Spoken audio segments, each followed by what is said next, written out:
तीसरा देखिए, इसमें डिफरेंट टाइप के स्टेन्स और वार्पिंग, कहीं पानी का कोई पड़ जाता है, कहीं खाना खा रहा है उसके ऊपर स्टेन पड़ गए, या इन्वायरमेंटल पोल्यूशन हो रहा है उसके बहुत सारे स्टेन पड़ते हैं। ये देखिए डिफरेंट टाइप्स के हमने इसमें डैमेजिंग दिखाए हैं कि किस तरह से मैन्युस्क्रिप्ट डैमेज हो जाती।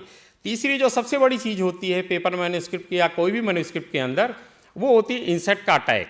जो स्टूडेंट्स होते हैं वो मैन्युस्क्रिप्ट के ऊपर अपनी रेड इंक या रेड पेन या हरी वाली पेन, नीली पेन, पेंसिल, सबसे उसके ऊपर वो कर देते। लेकिन जो आज की इंक है ना, वो हाईली एसिडिक इंक है।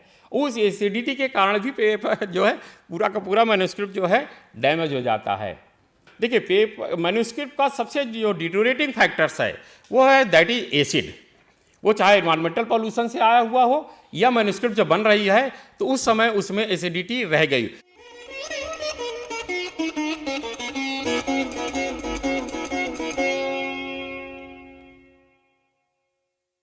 मैं तो केमिस्ट हूँ, तो इसलिए मेटल का उनका जो वर्क है वो उन्होंने जो आर्कियोलॉजिकल सर्वे ऑफ इंडिया में जो एक्सकेवेशन होते हैं उस एक्सकेवेशन को किस तरह से प्रिजर्व किया जाता है उस वर्क को मैं करता हूँ। और मेरी एक्सपर्टाइज जो है मैन्युस्क्रिप्ट में है। तो मैं यही कहूँगा कि जो यहाँ पे मेटल के बारे में बातें हो रही हैं उसका कहीं ना कहीं टेक्स्ट रूप होता है। उस टेक्स्ट रूप को किस तरह से हम प्रिजर्व करें, क्योंकि ठीक है मेटल के ऑब्जेक्ट मिले, उसको प्रिजर्व किया गया, और प्रिजर्व करने के साथ साथ जो राइटिंग वर्क हुआ, टेक्स्ट हुआ, जो उसके फिगर हुए, जो उसकी ड्राइंग हुई, उस ड्राइंग्स को किस तरह से हम प्रिजर्व करें। क्योंकि टेक्स्ट को प्रिजर्व करना भी उतना इंपॉर्टेंट है जितना कि मेटल को प्रिजर्व करना।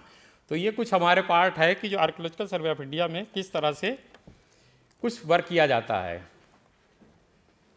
काफ़ी ऑब्जेक्ट जो मेरा सौभाग्य रहा, लगभग जो है 3 लाख से ज़्यादा फोलियो जो है मैं अब तक मैन्युस्क्रिप्ट के प्रिजर्व कर चुका हूँ। इसके अलावा जो हमारा मेटल का है, नॉन इनऑर्गेनिक मटेरियल्स का है या ऑर्गेनिक मटेरियल्स का है, पेपर के पर्टिकुलरली केमिस्ट्री का है, इसमें बहुत ज़्यादा मैं ध्यान नहीं दूंगा आपका। इसमें किस तरह से पेपर बना होता है, सेलुलोज, हेमीसेलुलोज, लिग्निन वगैरह जो चीज़ें होती हैं इसके अंदर, और प्रोसेस क्या होता है पेपर में। एक्चुअल में पेपर मैन्युस्क्रिप्ट की बात जहाँ तक करें तो उसमें 2 तरह की चीज़ें हैं। एक तो हैंडमेड पेपर का यूज़ हुआ है और दूसरा मशीन मेड पेपर का। अगर आप देखें तो हैंडमेड पेपर जो पहले ज़माने में यूज होता रहा है उसकी लाइफ काफ़ी ज़्यादा है। अब देखिए कुछ इसमें कंजर्वेशन प्रॉब्लम्स हमारी हैं। उस कंजर्वेशन प्रॉब्लम्स में बहुत सारी चीज़ें एक करके एक है, बहुत ज़्यादा डिटेल में नहीं दूंगा, मैं आपको फोटोग्राफिकल बताऊंगा। ये देखिए, जैसे ये हमारे पास एक मैन्युस्क्रिप्ट है। मैन्युस्क्रिप्ट में अगर आप इसमें देखें, ये अरबिक मैन्युस्क्रिप्ट है। इस मैन्युस्क्रिप्ट के अंदर 2 चीज़ें दिखाई दे रही होंगी। एक तो इंक से चार्ड की हुई है। अगर हम इंक का प्रयोग प्रॉपर वे में नहीं किए, इसमें जो है एसिडिक इंक का यूज़ किया गया है, इसलिए आप देखें कि जहाँ पर टेक्स्ट लिखा हुआ है वो डिटोरिएट हो गया है। उस डिटोरिएशन के कारण जो है पूरी की पूरी मैन्युस्क्रिप्ट डिटोरिएट हो गई। तीसरे नंबर पे आता है स्टक्ड। जब कभी भी कोई मैन्युस्क्रिप्ट अगर कहीं रखी हुई है और उसमें डर्ट एक्यूमुलेट हुई और रेनी सीजन के बाद उसको प्रॉपर अगर क्लीनिंग नहीं की गई तो उसके जो फोलियोज हैं वो आपस में चिपक जाते हैं।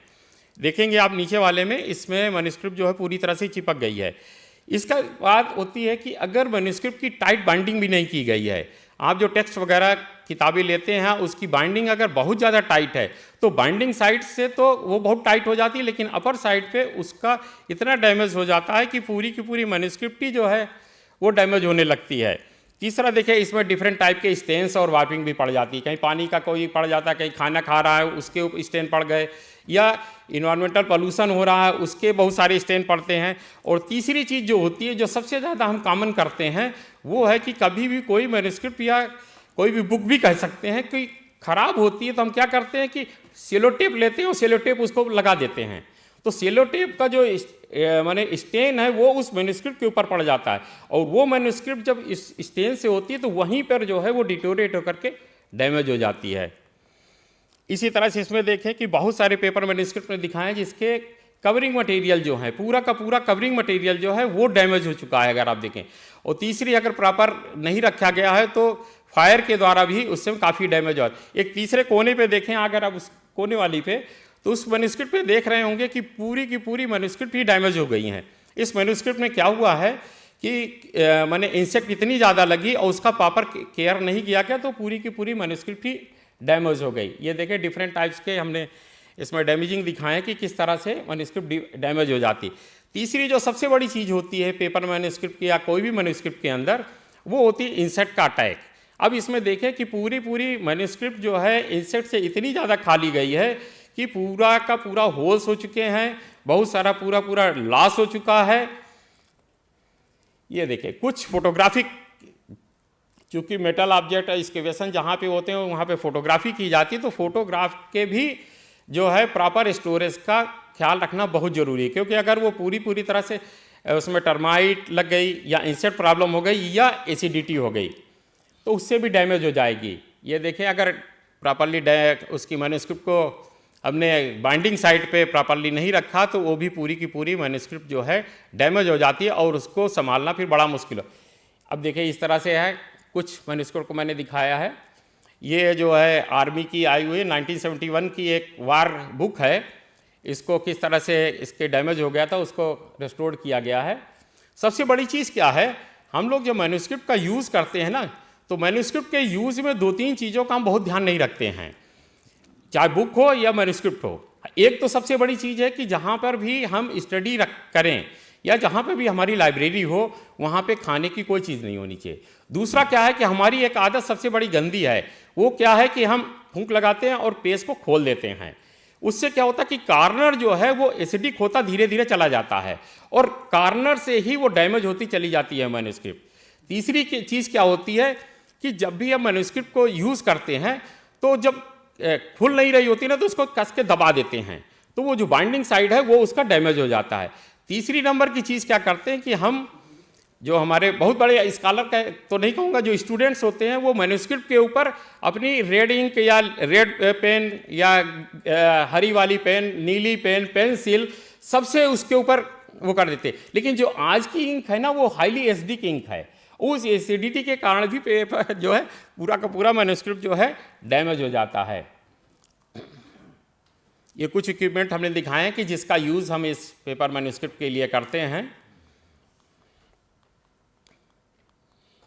ये देखिए इस तरह से हम कुछ, इसकी सबसे पहले हम ड्राई क्लीनिंग करते हैं, फिर केमिकल। देखिए पेपर मैन्युस्क्रिप्ट का सबसे जो डिटोरेटिंग फैक्टर्स है वो है दैट इज एसिड।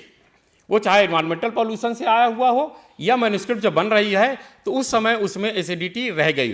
क्योंकि क्या होता था कि पहले जब मैन्युस्क्रिप्ट बनाई जाती थी, जो पल्प बनाया जा रहा था उसको जो है क्या करते थे हम, ब्लीच करते थे, तो ब्लीचिंग एजेंट उस पेपर में भी रह जाता है। और समय के साथ साथ क्या है कि वो ब्लीचिंग एजेंट जो है उस पेपर को या मैन्युस्क्रिप्ट को जो है, चाहे पाम लीफ हो चाहे ताड़पत्र हो, वो धीरे धीरे एसिडिक हो जाता है। और जैसे एसिडिटी बढ़ जाती है तो पेपर पूरा का पूरा ब्रिटिल हो जाता है।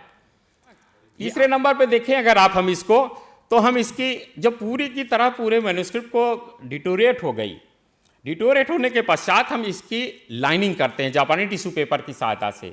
तो केमिकल क्लीनिंग में हम इसका डीएसिडिफिकेशन करते हैं और किसी भी पेपर की जो स्ट्रेंथ होती है वो साइजिंग मटेरियल के कारण होती है। तो इंटरनल साइजिंग नहीं हो सकती तो हमने एक्सटर्नल साइजिंग करते हैं। तो एक्सटर्नल साइजिंग दो तरह से करते हैं, एक तो CMC कार्बोक्सी मेथाइल सेलुलोज की सहायता से या जापानी टिश्यू पेपर की सहायता से हम करते हैं इसको।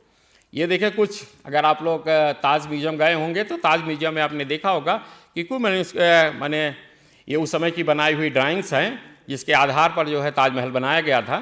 तो उसके किस तरह से हमने रेस्टोर किया है वो हमने दिखाने की कोशिश की है। इसमें देखें अगर इसमें कुछ छोटे छोटे आपको ब्राउन स्पॉट दिखाई दे रहे होंगे। ये क्यों है? क्योंकि उस समय क्या किया गया कि गम एकेसिया का प्रयोग काफ़ी ज़्यादा होता रहा, बबूल की गोंद का। इसको पीछे फटने लगा तो गम एकेसिया लगा दी गई। गम एकेसिया से क्या हुआ कि गम का जो स्टेन था वो फ्रंट साइड पे आ गया और वहीं पे होल्स होने लगे धीरे धीरे। फिर उसको हटाया गया, उसका रेस्टोरेशन वर्क आप देख सकते हैं। ये जो है मैं इसको पढ़ तो नहीं पाऊंगा क्योंकि अरबिक या पर्शियन में लिखी हुई है। इसमें खुद क्या कहते हैं औरंगजेब के सिग्नेचर वो सील वगैरह लगी हुई है। इसको देखें कि किस तरह से हम रिस्टोर करते। अगर आप इसको ध्यान से देखें तो यहाँ पे जिस तरह से आजकल हम मार्कशीट लेते हैं, मार्कशीट लेकर के हीट लेमिनेशन कराते हैं, तो इसको लेमिनेट कर दी गई थी। देखिए लेमिनेशन की वजह से इसमें पूरे के पूरे जो रिंकल्स थे, स्टेन्स था, वो एज इट इज़ पड़ा हुआ था, जिसके कारण ये पूरा पूरा डिटोरेट हो रहा था। इसका पूरा प्रॉपर रेस्टोरेशन किया गया और आप देखें आफ्टर रेस्टोरेशन इसका रिजल्ट। इसी तरह से ये बहुत ही इंपॉर्टेंट डॉक्यूमेंट्स है। हाँ, इसमें बहुत सारे जो मुग़ल बादशाह थे उनके सिग्नेचर्स भी हैं। हाँ, इसको भी रेस्टोरेशन वर्क किया गया।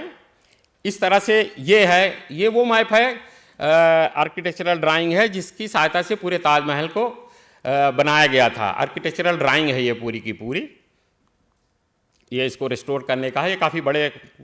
इसी तरह से हमने संस्कृत मैन्युस्क्रिप्ट कुछ दिखाई हैं कि किस तरह से हम उसको रिस्टोर करते हैं और फिर properly acid free mount board की सहायता से हम उसको प्रॉपर स्टोरेज करते हैं।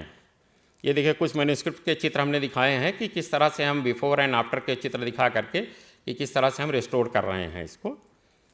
बाइंडिंग किस तरह से, बाइंडिंग में एक चीज़ सबसे बड़ी चीज़ है कि अभी कभी भी बाइंडिंग कराई जाए तो हमें कोशिश ये करनी चाहिए जो बाइंडिंग कवर है वो एसिड फ्री माउंट बोर्ड का होना चाहिए और उसके अंदर जो एडहेसिव यूज़ किया जाना चाहिए उसमें कभी भी माने किसी भी समय नीला थोथा जिसे कहते थे कॉपर सल्फेट, उसका प्रयोग कभी नहीं किया जाना चाहिए, क्योंकि उसी की वजह से धीरे धीरे बाइंडिंग साइज जो है पूरी पूरी डैमेज हो जाती है।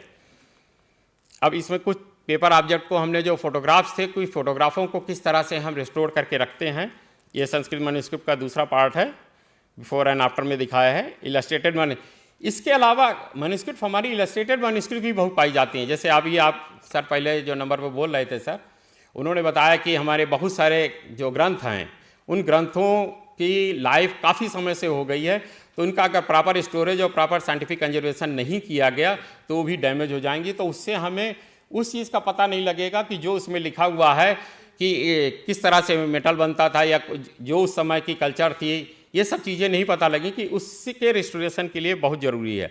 अब आप एक मैन्युस्क्रिप्ट देखें, इसके एक एक पेज डैमेज हो गए, क्यों? क्योंकि इसका बाइंडिंग साइज जो था वो पूरी तरह से डैमेज हो गया। और उसके पश्चात अगर आप देखें तो ये आफ्टर रेस्टोरेशन वर्क, इसका वर्क दिखाया मैंने, ये प्रॉपर अब रेस्टोर्ड हो चुकी है बुक। अब इसमें देखें बहुत सारी बुकों को दिखाया कि किस तरह से हम रिस्टोर करते। ये थंका पेंटिंग का है, इनऑर्गेनिक जो आपने देखा होगा नेपाल के साइड या बुद्धिस्ट, इसमें जो है थंका पेंटिंग का, जो मड पेंटिंग के रूप में भी जानी जाती है। इसको जैसे हम कैलेंडर का प्रयोग करते हैं तो उसी तरह से वो यूज़ किया करते थे, उसका रेस्टोरेशन वर्क कुछ दिखाया है। Thank you.